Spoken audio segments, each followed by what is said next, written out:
ऐसी जातकों की कोई कमी नहीं जो लोग ये कहते हैं कि मैंने जगह जगह दिखा लिया, बहुत जगह दिखा लिया, लेकिन मुझे कोई असर नहीं, कोई आराम नहीं मिल रहा।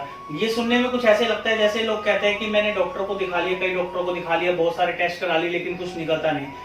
मैं आपको कहना चाहूंगा इनमें से बहुत से लोग तो ऐसे हैं जिनको यही अंतर नहीं पता कि पंडित और ज्योतिष क्या होते हैं। वो पंडित और ज्योतिष एक कहते हैं। मैं जैसे पंडित नहीं हूँ, मैं सुनार हूँ जाति से, लेकिन मैं ज्योतिष हूँ।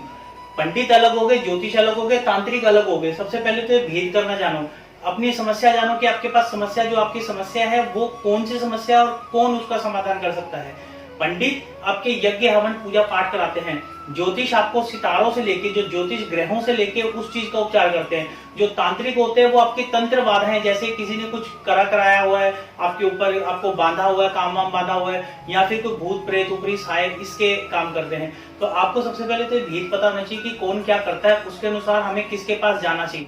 तो दोस्तों आज मैं आपको बताने वाला हूँ कि बहुत सारे उपचारों के बाद भी अगर आपका काम नहीं बन रहा तो उसका क्या कारण है। तो चलिए दोस्तों बढ़ते हैं वीडियो की तरफ। आपका बहुत बहुत स्वागत है मेरे चैनल एस्ट्रो फ्रेंड दीपक में। और जिन व्यूअर ने अभी तक मेरा चैनल सब्सक्राइब नहीं किया उसको सब्सक्राइब कर ले और बेल का आइकन भी बजा दे ताकि आपको आने वाले सारे वीडियो के अपडेशन मिलते रहे। मेरे पास बहुत से लोग आते हैं जो हाथ दिखवाने आते हैं, कुंडली दिखवाने आते हैं, दूर दूर से आते हैं। कई बार लोग एक सवाल पूछते हैं कि हमने बहुत जगह दिखवा लिया लेकिन हमें किसी तरह का कोई आराम नहीं आया। तो इसका मतलब क्या है कि ज्योतिष पद्धति सिर्फ एक अंधविश्वास है? ऐसा बिल्कुल नहीं है। अगर आपने बहुत से ज्योतिषों को दिखा लिया फिर भी आपको आराम नहीं आ रहा, किसी प्रकार का कोई आराम नहीं आ रहा, उसके बहुत से कारण होते हैं। वो कारण कौन से मैं आपको एक एक करके आपको बताता हूँ। फॉर एग्जाम्पल मैं सबसे पहले एक एग्जाम्पल लेता हूँ। मान लीजिए कोई बीमारी का सीजन आ गया, जैसे कोई अभी तो कोरोना काल चल रहा है, लेकिन एक रूटीन वाली बात करते हैं। जैसे डेंगू का सीजन आता है कि डेंगू के सीजन में आपने देखा होगा कि हॉस्पिटलों में 80 से 90% जो होते हैं वो डेंगू के मरीज ही होते हैं। एक हॉस्पिटल की हम ना कर लेते हैं कि उसमें 50 बेड का हॉस्पिटल है, उसमें 50 मरीज डेंगू के आ गए।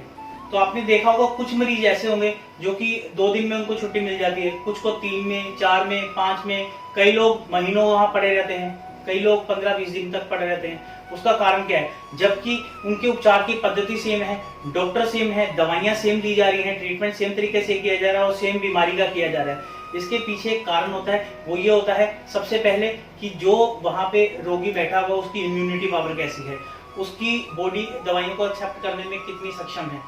और ज्योतिष में भी यही है कि जहां से आप ज्योतिष में अपना उपचार करवाते हैं वहां जो आपके स्टार्स हैं, अगर आपके स्टार्स की पोजीशन बहुत ज्यादा खराब है तो उस चीज को एक्सेप्ट करने में वो थोड़ा टाइम लगेगी, एकदम से एक्सेप्ट नहीं करेगी, जिसमें आप अपना विश्वास जगा देते हैं। तो चलिए बढ़ते हैं, एक एक करके मैं आपको इसकी और कुछ कारण बताता हूँ। एक कारण ये होता है कि आजकल के कुछ ज्योतिष ऐसे भी हो गए हैं जिनके पास आप जाते हैं, वो आपसे आपका नाम पूछते हैं। जैसे मैं गया, मेरा नाम उन्होंने दीपक पूछा। दीपक की राशि होती है मीन का स्वामी होता है गुरु, और गुरु का रत्न होता है पुखराज, पुखराज का उपरत्न होता है सुनैला। तो वो लोग मुझे बोल देंगे आप पुखराज पहन लो या फिर सुनैला पहन लो। मेरे जब जन्म से लेके मेरी मृत्यु तक मेरी एक ही राशि रहेगी, मीन ही रहेगी। तो क्या पुखराज या सुनैला मेरे लिए उचित है? पूरी जिंदगी क्या मेरे को एक न वो उपाय कर सकता है? रीजन ये है कि हमारे स्टार्स की आज क्या पोजीशन है ये बिना जाने जो लोग ऐसे नग दे देते हैं, इसलिए उसका उपचार नहीं हो पाता। जिनको ज्योतिष की नॉलेज नहीं है, आजकल ऐसे ज्योतिष बहुत ज्यादा हो चुके हैं। वो लोग बोलते हैं गुस्सा आता है, किसी को बोलते हैं गुस्सा आता है, उसको बोलते हैं सुच्चा मोती पहन लो। सुच्चा मोती क्यों पहन लो? सुच्चा मोती पहनने का मतलब होता है अगर आपको चंद्रमा की वजह से गुस्सा आ रहा है, अगर आपको सूर्य, मंगल, राहु, शनि इनकी वजह से गुस्सा आएगा तब मोती आपको और ज्यादा नुकसान दे सकता है।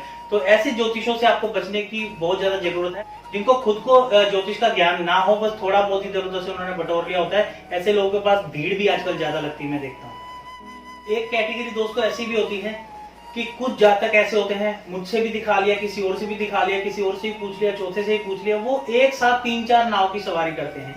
वो भी असल में उनका कोई काम नहीं बनता, वो थोड़ा मेरा करेंगे, थोड़ा उसका करेंगे, थोड़ा इसका करेंगे, वो एक का पूर्णतया कोई काम नहीं करेंगे। हो सकता है 3-4 ने जो चीजें बताई वो आपस में विरोधी हो।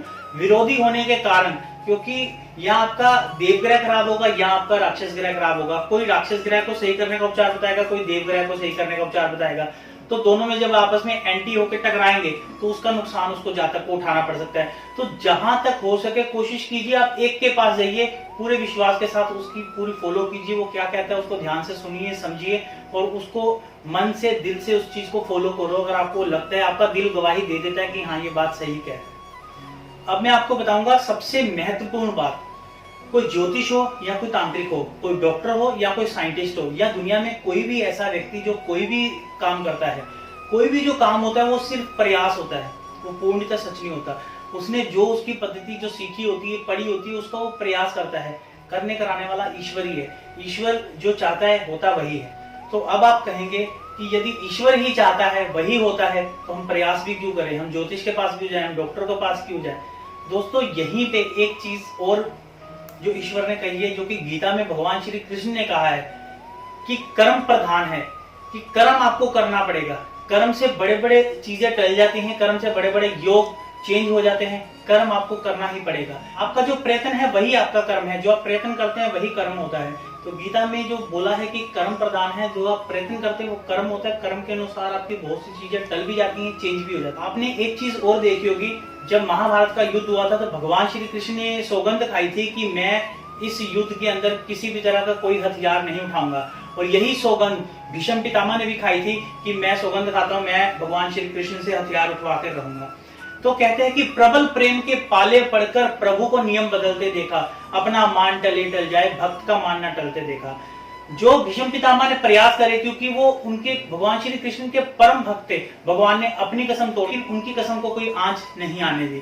तो इसलिए आपको कर्म करना है और भगवान के भरोसे करना है। भगवान के भरोसे किया हर काम आपको उसमें थोड़ी देर में सही लेकिन सफलता जरूर मिलेगी। आपको विश्वास पूरा होना चाहिए उसको। तो दोस्तों इसी के साथ मैं मानता हूं कि आपको वीडियो बड़ी पसंद आई होगी। आप समझ गए होंगे कि जगह जगह जाने से कोई फायदा नहीं होता। आप एक ज्योतिष के पास रहें और उसको सही से फॉलो करें। इसी के साथ मुझे दीजिए इजाजत।